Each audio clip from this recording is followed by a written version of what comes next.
Part 3, 9.3 Notes of Lectures and Classes. 9.3.1 Note: Swami Vivekananda delivered scores of lectures and classes during his relatively short ministry. Unfortunately, the Swami was not always accompanied by a professional stenographer who could keep pace with the exceptional speed of his extempore deliveries. However, a few students managed to take notes of some lectures and classes, which are today the only available records of works that would otherwise have been lost to the world. The original quotation marks of the note takers have been reproduced. Publisher. 9.3.2 The Religion of India. New Discoveries, Volume 2. These notes of daily morning classes delivered at Greenacre, Maine, in the summer of 1894 and recorded by Miss Emma Thursby were discovered among Miss Emma Thursby's papers at the New York Historical Society. They have been lightly edited in order to conform to the style of the complete works. Notes taken miscellaneously from discourses given by Swami Vivekananda under the pine at Greenacre in July and August 1894. The name of Swami's master was Ramakrishna Paramahamsa. The signification of Vivekananda is conscious bliss. Meditation is a sort of prayer, and prayer is meditation. The highest meditation is to think of nothing. If you can remain one moment without thought, great power will come. The whole secret of knowledge is concentration. Soul best develops itself by loving God with all the heart. Soul is the thinking principle in man, of which mind is a function. Soul is only the conduit from spirit to mind. All souls are playing, some consciously, some unconsciously. Religion is learning to play consciously. The Guru is your own higher self. Seek the highest, always the highest, for in the highest is eternal bliss. If I am to hunt, I will hunt the rhinoceros. If I am to rob, I will rob the treasury of the king. Seek the highest. Some of the following passages are the Swami's free translations from Indian scriptures, including the Avadhuta Gita of Dattatreya. If you know you are bound, you are bound. If you know you are free, you are free. My mind was never bound by yearnings of this world, for like the eternal blue sky, I am the essence of knowledge, of existence, and of bliss. Why weepest thou, brother? Neither death nor disease for thee. Why weepest thou, brother? Neither misery nor misfortune for thee. Why weepest thou, brother? Neither change nor death was predicated of thee. Thou art existence absolute. I know what God is. I cannot speak of him to you. I know not what God is. How can I speak of him to you? But seest not thou, my brother, that thou wert he? Thou wert he? Why go seeking God here and there? Seek not, and that is God. Be your own self, one that cannot be confessed or described, one that can be perceived in our heart of hearts, one beyond all compare, beyond limit, unchangeable like the blue sky. Oh, learn the all-holy one, seek for nothing else. Where changes of nature cannot reach, thought beyond all thought, unchangeable, immovable, whom all books declare, all sages worship, O Holy One. Seek for nothing else. Beyond compare, infinite oneness, no comparison is possible. Water above, water beneath, water on the right, water on the left. No wave on that water, no ripple. All silence, all eternal bliss. Such will come to thy heart. Seek for nothing else. Thou art our Father, our Mother, our dear friend. Thou bearest the burden of this world. Help us to bear the burden of our lives. Thou art our friend, our lover, our husband. Thou art ourselves. 4 sorts of people worship me. Some want the delights of the physical world. Some want money. Some want religion. Some worship me because they love me. Real love is love for love's sake. I do not ask health or money or life or salvation. Send me to 1,000 hells, but let me love thee for love's sake. Mirabai, the great queen, taught the doctrine of love for love's sake. Our present consciousness is only a little bit of an infinite sea of mind. Do not be limited to this consciousness. 3 great things are to be desired to develop the soul. First, human birth. Second, thirst for the highest. Third, to find one who has reached the highest, a Mahatma, one whose mind, word, and deed are full of the nectar of virtue, whose only plea sure is in doing good to the universe, who looks upon others' virtues, be they only as a mustard seed, even as though they were a mountain, thus expanding his own self and helping others to expand. Thus is the Mahatma. The word yoga is the root of which our word yoke is a derivation, meaning to join, and yoga means joining ourselves with God, joining me with my real self. All actions now involuntary or automatic were once voluntary, and our first step is to gain a knowledge of the automatic actions, the real idea being to revivify and make voluntary all automatic actions, to bring them into consciousness. Many yogis can control the actions of their hearts. To go back into consciousness and bring out things we have forgotten is ordinary power, but this can be heightened. All knowledge, all that can be brought out of the inner consciousness, and to do this is yoga. The majority of actions and thoughts is automatic, or acting behind consciousness. The seat of automatic action is in the medulla oblongata and down the spinal cord. The question is, how to find our way back to our inner consciousness. We have come out through spirit, soul, mind, and body, and now we must go back from body to spirit. First, get hold of the air, breath, then the nervous system, then the mind, then the Atman or spirit. But in this effort, we must be perfectly sincere in desiring the highest. The law of laws is concentration. First, concentrate all the nerve energies and all power lodged in the cells of the body into one force and direct it at will. Then bring the mind, which is thinner matter, into one center. The mind has layer after layer. When the nerve force concentrated is made to pass through the spinal column, one layer of the mind is open. When it is concentrated in one bone, plexus or lotus, another part of the world is open. So from world to world it goes until it touches the pineal gland in the center of the brain. This is the seat of conservation of potential energy, the source of both activity and passivity. Start with the idea that we can finish all experience in this world, in this incarnation. We must aim to become perfect in this life, this very moment. Success only comes to that life amongst men who wants to do this very moment.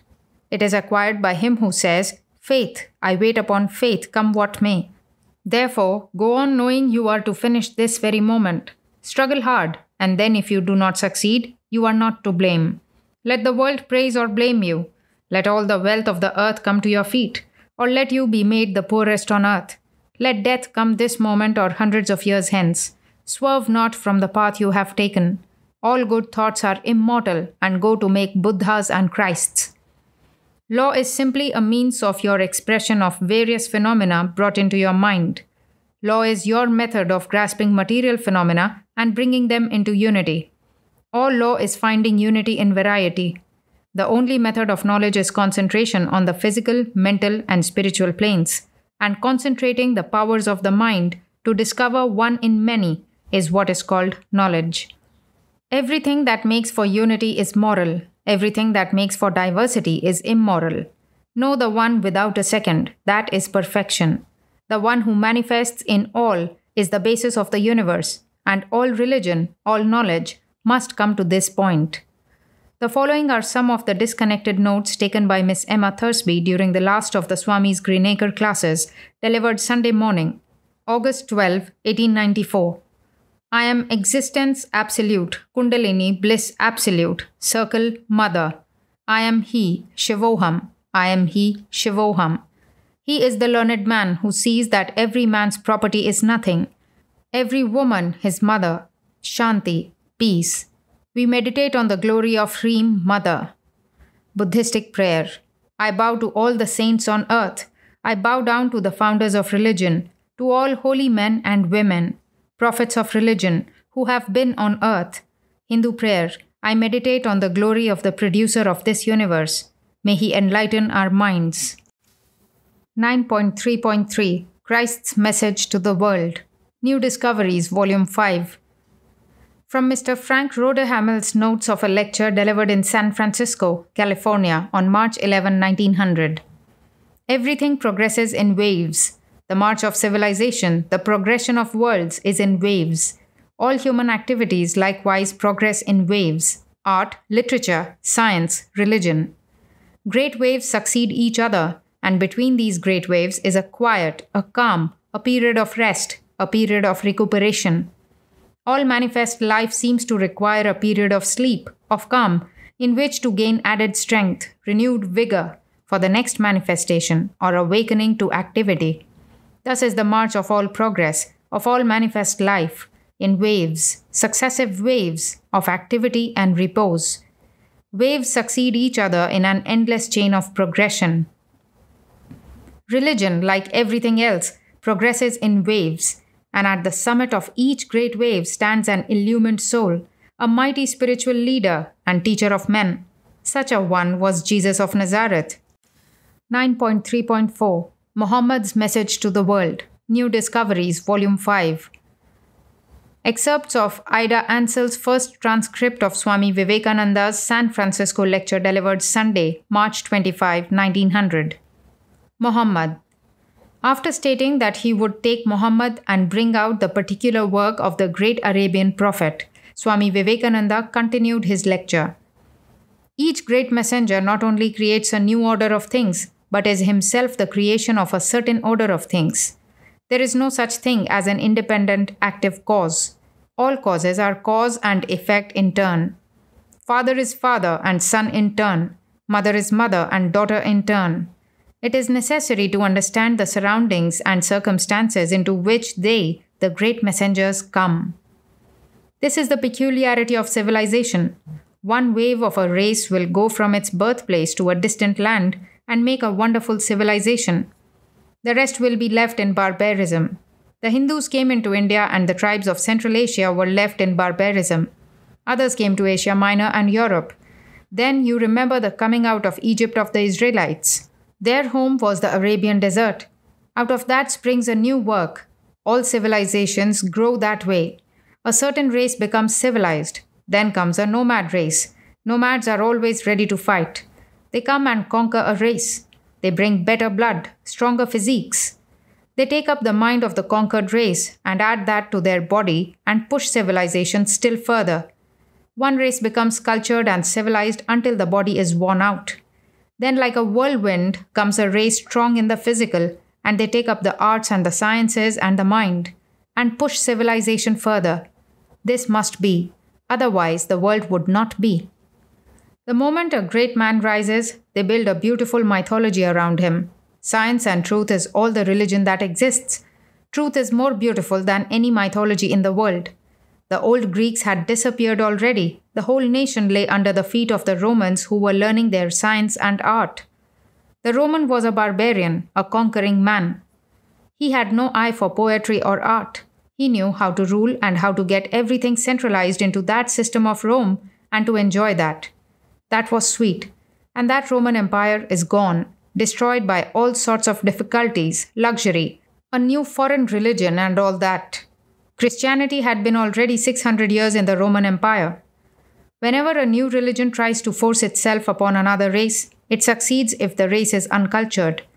If it, the race, is cultured, it will destroy the religion. The Roman Empire was a case in point, and the Persian people saw that. Christianity was another thing with the barbarians in the north. But the Christianity of the Roman Empire was a mixture of everything, something from Persia, from the Jews, from India, from Greece, everything. The race is always killed by war. War takes away the best men, gets them killed, and the cowards are left at home. Thus comes the degeneration of the race. Men became small. Why? All the great men became warriors.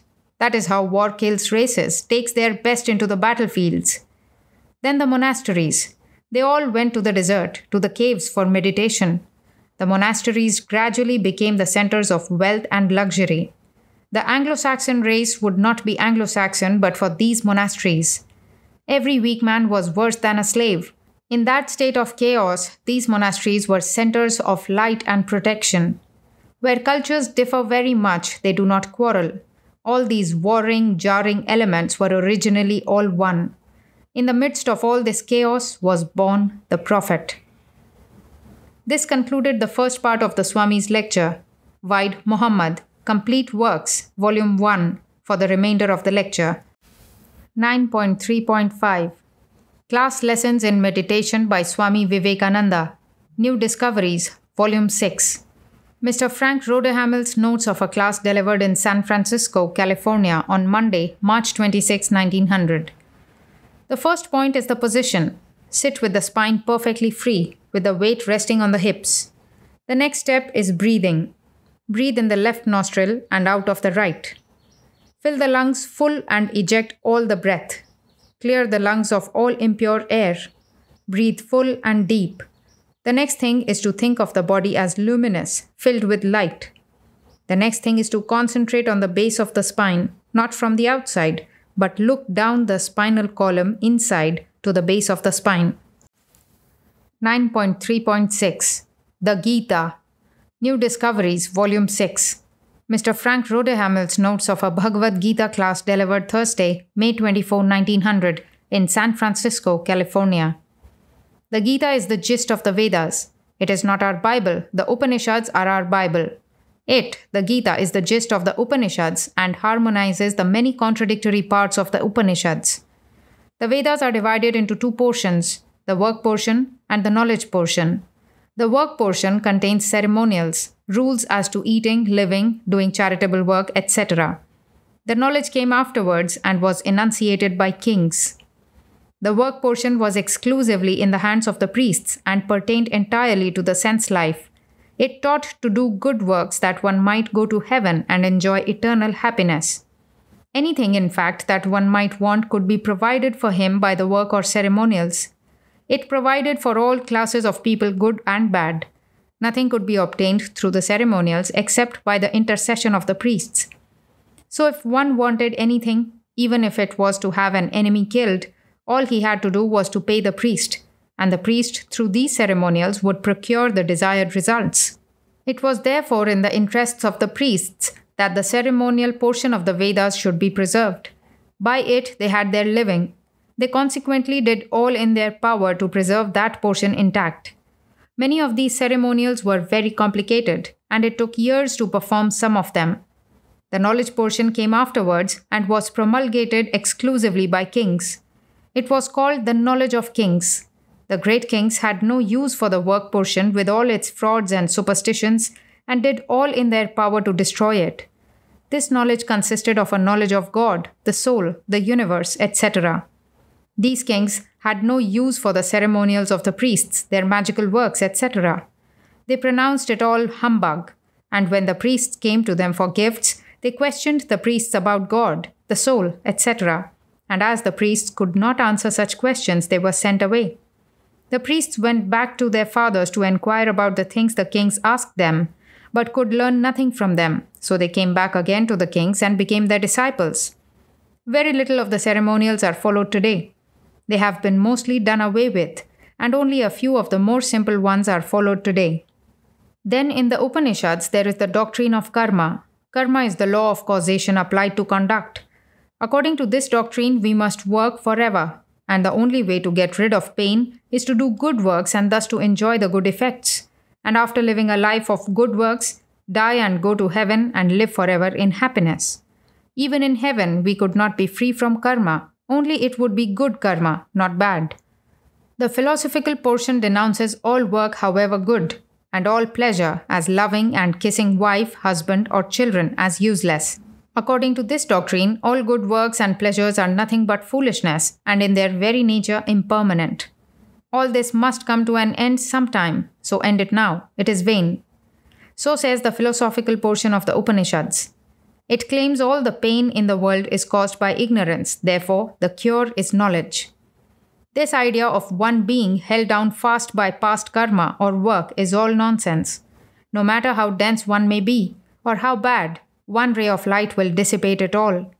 A bale of cotton, however large, will be utterly destroyed by a spark. If a room has been dark for untold ages, a lamp will end it all. So with each soul, however benighted he may be, he is not absolutely bound down by his past karma to work for ages to come.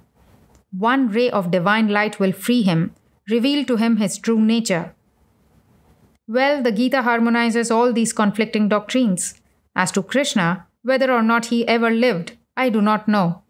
A great many stories are told of him, but I do not believe them. I doubt very much that he ever lived and think it would be a good thing if he never did. There would have been one less God in the world.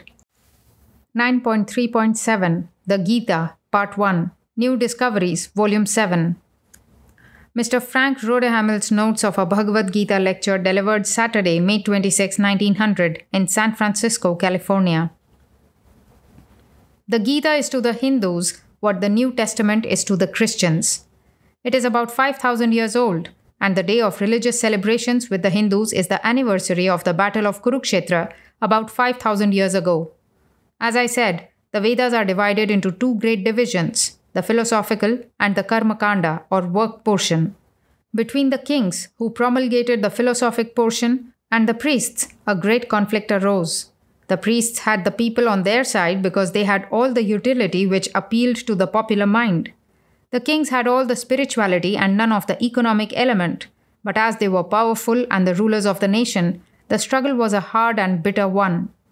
The kings gradually gained a little ground, but their ideas were too elevated for the masses, so the ceremonial or work portion always had the mass of the people. Always remember this, that whenever a religious system gains ground with the people at large, it has a strong economic side to it. It is the economic side of a religion that finds lodgment with the people at large, and never its spiritual or philosophic side. If you should preach the grandest philosophy in the streets for a year, you would not have a handful of followers. But you could preach the most arrant nonsense, and if it had an economic element, you would have the whole people with you. None knows by whom the Vedas were written. They are so ancient. According to the orthodox Hindus, the Vedas are not the written words at all, but they consist of the words themselves, orally spoken with the exact enunciation and intonation. This vast mass of religion has been written and consists of thousands upon thousands of volumes. Anyone who knows the precise pronunciation and intonation knows the Vedas, and no one else. In ancient times, certain royal families were the custodians of certain parts of the Vedas. The head of the family could repeat every word of every volume he had, without missing a word or an intonation. These men had giant intellects, wonderful memories. The strictly orthodox believers in the Vedas, the Karmakanda, did not believe in God, the soul, or anything of the sort, but that we as we are were the only beings in the universe, material or spiritual. When they were asked what the many allusions to God in the Vedas mean, they say that they mean nothing at all, that the words properly articulated have a magical power, a power to create certain results. Aside from that, they have no meaning. Whenever you suppress a thought, you simply press it down out of sight in a coil, like a spring, only to spring out again at a moment's notice with all the pent-up force as the result of the suppression, and do in a few moments what it would have done in a much longer period. Every ounce of pleasure brings its pound of pain. It is the same energy that at one time manifests itself as pleasure and at another time as pain. As soon as one set of sensations stops, another begins. But in some cases, in more advanced persons, one may have 2, yes, or even 100 different thoughts enter into active operation at the same time. When one thought is suppressed, it is merely coiled up ready to spring forth with pent-up fury at any time. Mind is of its own nature. Mind activity means creation. The thought is followed by the word, and the word by the form. All of this creating will have to stop, both mental and physical, before the mind can reflect the soul. My old master could not write his own name without making a mistake. He made 3 mistakes in spelling in writing his own name.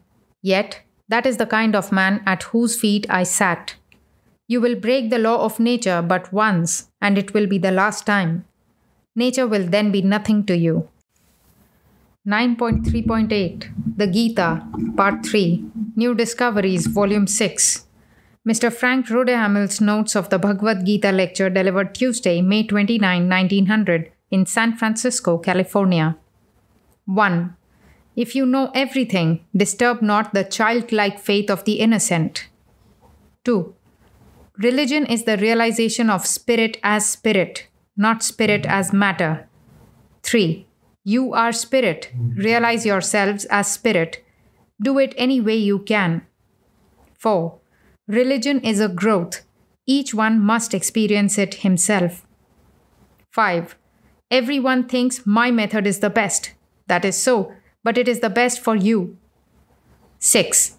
Spirit must stand revealed as spirit. 7.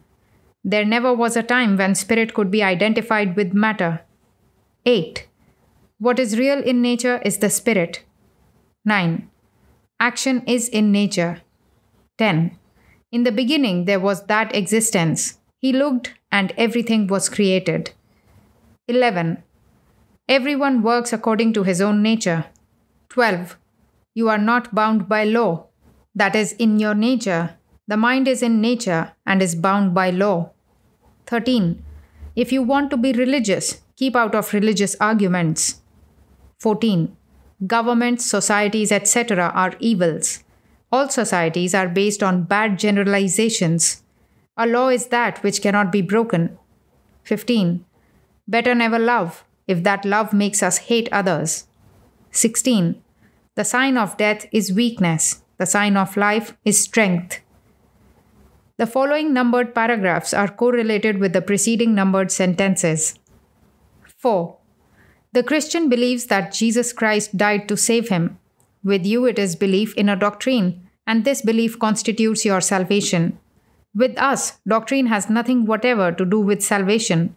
Each one may believe in whatever doctrine he likes or in no doctrine. With us, realization is religion, not doctrine. What difference does it make to you whether Jesus Christ lived at a certain time? What has it to do with you that Moses saw God in a burning bush? The fact that Moses saw God in the burning bush does not constitute your seeing him, does it? If it does, then the fact that Moses ate is enough for you. You ought to stop eating. One is just as sensible as the other. Records of great spiritual men of the past do us no good whatever except that they urge us onward to do the same, to experience religion ourselves. Whatever Christ or Moses or anybody else did does not help us in the least except to urge us on. 5. Each one has a special nature peculiar to himself, which he must follow, and through which he will find his way to freedom. Your teacher should be able to tell you what your particular path in nature is, and to put you in it. He should know by your face where you belong, and should be able to indicate it to you. We should never try to follow another's path, for that is his way, not yours. When that path is found, you have nothing to do but fold your arms and the tide will carry you to freedom. Therefore, when you find it, never swerve from it. Your way is the best for you, but that is no sign it is the best for another. 6. The truly spiritual see spirit as spirit, not as matter. Spirit as such can never become matter, though matter is spirit at a low rate of vibration. It is spirit that makes nature move. It is the reality in nature. So action is in nature but not in the spirit. Spirit is always the same, changeless, eternal. Spirit and matter are in reality the same. But spirit as such never becomes matter, and matter as such never becomes spirit. Matter as such never becomes spirit as such, for it is simply a mode of spirit, or spirit at a low rate of vibration. You take food and it becomes mind, and mind in turn becomes the body. Thus mind and body, spirit and matter are distinct, though either may give place to the other, but they are not to be identified. 8. What is real in nature is the spirit. The spirit is the life in all action in nature. It is the spirit that gives nature its reality and power of action. 9.